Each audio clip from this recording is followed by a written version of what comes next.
राजस्थान की राजनीति में गोविंद सिंह डोटासरा का नाम अब किसी पहचान का मोहताज नहीं है।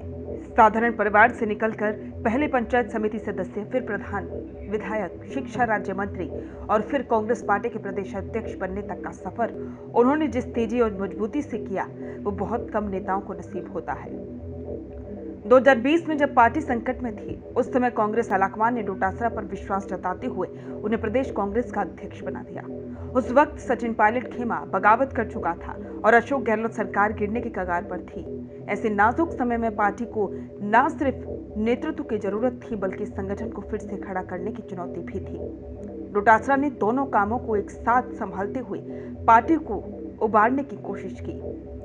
गोविंद सिंह डोटासरा जब प्रदेश अध्यक्ष बने, तब अखिल भारतीय कांग्रेस कमेटी ने राजस्थान का पूरा प्रदेश संगठन भंग कर दिया था। पार्टी के भीतर भारी गुटबाजी, स्थिर सरकार और टूटा हुआ मनोबल, ये तीन बड़ी चुनौतियां सामने थी। डोटासरा ने सबसे पहले संगठन को पुनर्निर्माण की प्रक्रिया शुरू की। उन्होंने बूथ स्तर पर संगठन को फिर से जीवंत किया। मंडल और नगर अध्यक्षों की नियुक्तियां की गई। बूथ स्तर तक कार्यकर्ताओं से संवाद का मॉडल खड़ा किया गया और पूरी कार्यकारिणी को नए सिरे से गठित किया गया।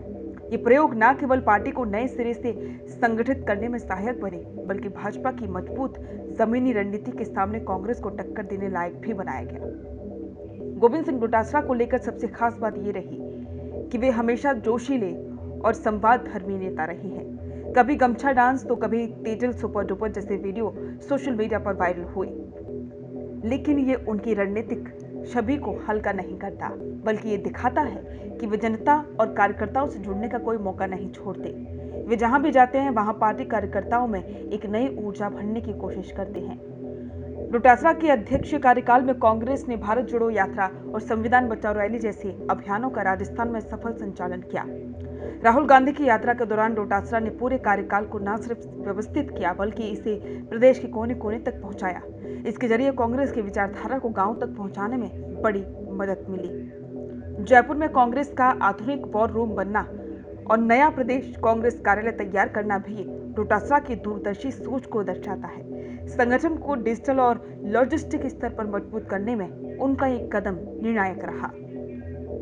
हालांकि 2023 के विधानसभा चुनावों में कांग्रेस सत्ता से बाहर हो गई, लेकिन इसके बाद 2024 के लोकसभा चुनाव में पार्टी ने अपेक्षा से बेहतर प्रदर्शन किया। जहां 2014 और 2019 में कांग्रेस राजस्थान से खाता तक नहीं खोल पाई थी, वहीं इस बार 8 कांग्रेस और 3 सहयोगी दलों की सीटें जीतना एक बड़ी उपलब्धि रही।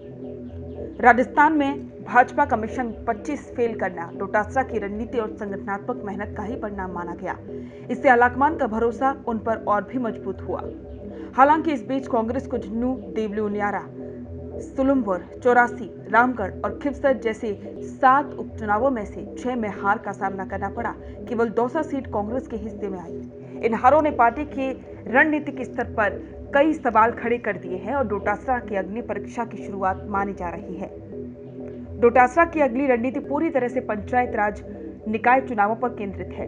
वे लगातार राज्य सरकार पर चुनाव करवाने में देरी को लेकर हमलावर हैं। सड़कों से लेकर सदन तक विपक्ष की एक मुखर और आक्रामक आवाज बनकर उभरे हैं। भाजपा सरकार की नीतियों पर वे बेबाकी से हमला करते हैं और जनता के मुद्दे उठाने में अग्रणी रहे हैं।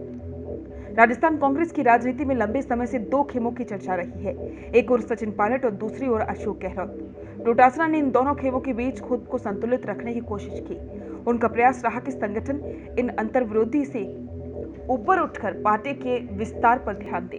लेकिन अब जब पायलट खेमा उन्हें कांग्रेस में अपने से आगे बढ़ता दिख रहा है, तो ये संभव है कि अंदरूनी राजनीतिक खींचतान फिर से तेज हो। यही कारण है कि डोटासरा का अगला चरण ज्यादा जटिल, ज्यादा सधी रणनीति वाला और शायद राजनीतिक रूप से जोखिम भरा होगा। गोविंद सिंह डोटासरा ने पिछले 5 सालों में खुद को एक ऐसे नेता के तौर पर स्थापित किया है जो संगठन चलाना भी जानता है और जन भावनाओं को भांपना भी। ना वो कभी दबाव में झुके, ना कभी सत्ता की चाटुकारिता की। आज जब कांग्रेस विपक्ष में है, तब वे पार्टी की आवाज बने हुए हैं। अब देखना यह है कि क्या वे पार्टी को दोबारा से सत्ता के करीब ले जा पाएंगे, या यही संघर्ष उनका असली इम्तिहान होगा।